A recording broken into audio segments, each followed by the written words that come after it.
بسم الله الرحمن الرحيم اللهم صل على سيدنا محمد وعلى آله وصحبه أجمعين. انت كبعدي ما انت او تاريخ اي tahay 25 bishii sagaalaad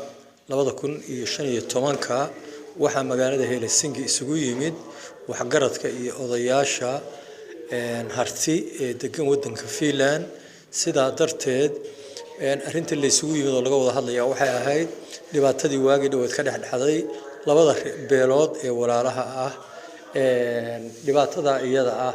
dadka wax garadka oo degan meesha iyo cidii damiir la hodani waa ay ka xumaatay sida darteed waxaan ku baaqaynaa dagaalka sida ugu dhaqsaha badan in loo joojiyo waxaan kale oo ku baaqaynaa dadka wax garadka oo dadka madaxda u ah sida isimada iyo nabadoonnada iyo wax garadka iyo aqoonyahanku inay joojiyaan markay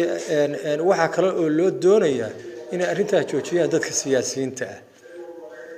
ee arintan iyada ah dadka siyaasiyiinta inay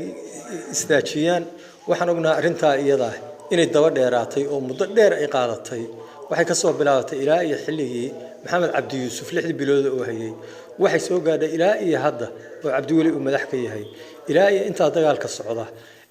waxaan codsanaynaa in la joojiyo oo sida ugu dhaqsaha badan loo joojiyo codka aan ku hadlaynaa oo aan arinta message-ka aan ku geynaynaa waxa weeye waa codka dadka qurbajoodka ah ee u dhashay goboladaas especially dadka hartiga ah arinta aad baan uga xunnahay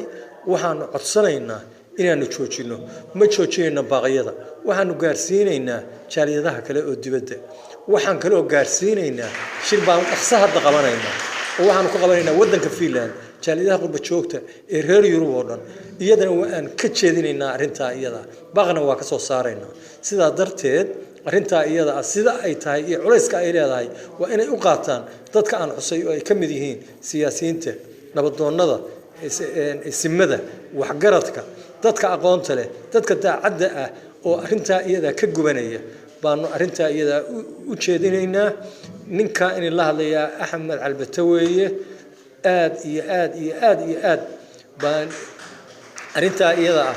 in ku tahay jireynaa waana mahadsantihiin